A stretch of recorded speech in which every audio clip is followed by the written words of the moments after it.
Salut, salut tout le monde et bienvenue dans Famille, le podcast immobilier. Aujourd'hui, je vous dis, c'est quand le meilleur timing pour mettre ta maison en vente.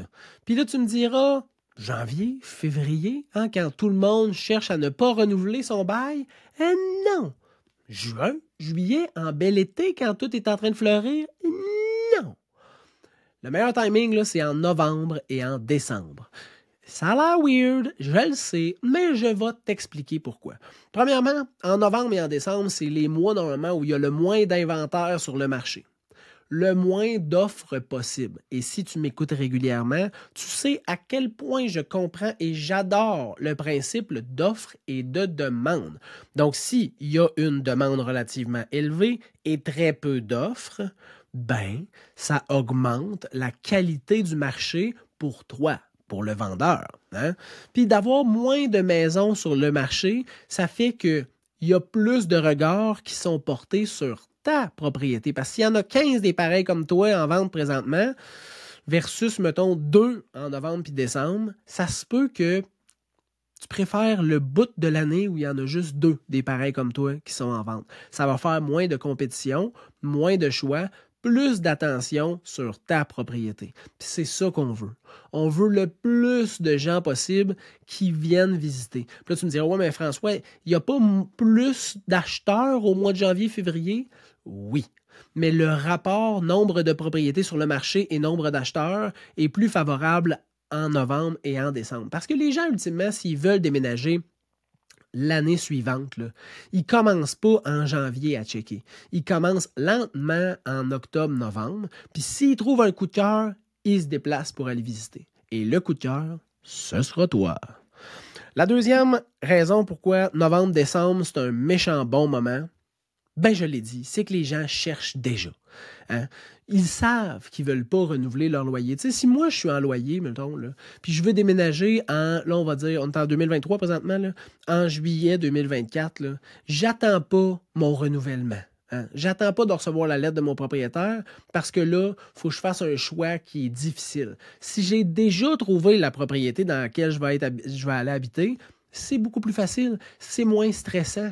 Fait que les gens, là, ils savent que c'est un projet important, ils savent qu'il y a une certaine anxiété qui va se créer d'être obligé de rapidement se trouver quelque chose parce que, j'ai pas renouvelé mon bail, t'sais. Fait que les gens, là, ils cherchent déjà. Troisième chose, les terrains sont plus facilement mis en valeur en novembre et en décembre.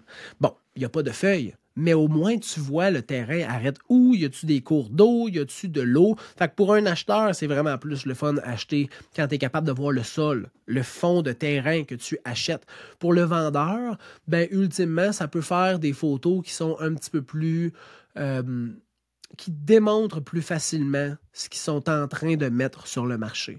T'sais, si je veux vendre un terrain de 10 acres, le meilleur moment, c'est quand je vois le sol. Là, une fois qu'il y a 6 pieds de neige, 6 pieds, j'exagère, mettons 3 pieds de neige, plus difficile pour un acheteur d'avoir confiance aux produits qu'il achète.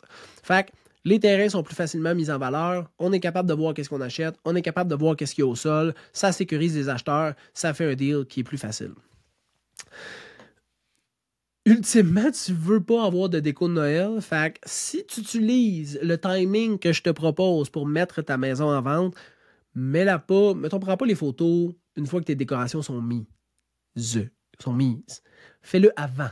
Parce que tu veux pas avoir des décos de Noël dans tes photos. Là, tu me diras, c'est chaleureux, c'est familial, c'est festif, Noël. C'est festif, mais si tu vends pas, mettons, le 15 décembre, 20 décembre, puis que tu vends juste en janvier, tu traînes des photos de Noël tout le long de ta mise en marché en janvier. Fait que si tu peux éviter d'avoir full déco de Noël dans tes photos, c'est une maudite bonne chose. Rappelle-toi là, que c'est toujours une question d'offre et de demande, le marché immobilier.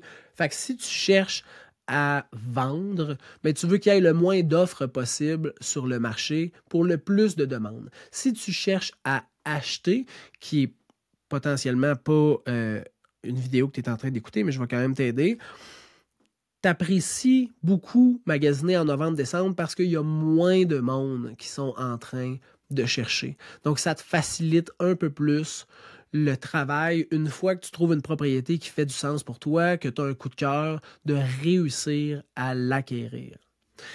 J'espère que ça t'a aidé un petit peu. C'est une quick capsule, mais c'est une question que je me fais régulièrement poser. C'est quand le meilleur timing pour mettre en vente? Mais là, tu as la réponse, novembre-décembre. Novembre-décembre, c'est un excellent timing. Là, après ça, tout dépendant, c'est quand que tu veux déménager, le timing peut changer. Si tu as des questions, tu as un projet précis, puis tu vas avoir une information précise sur ta situation, tu peux m'écrire au info@serviceimmobilier.ca ou aller sur serviceimmobilier.ca et m'écrire. Ça va me faire plaisir de t'aider. Pour le reste, je te souhaite une super bonne fin de journée. Bye bye.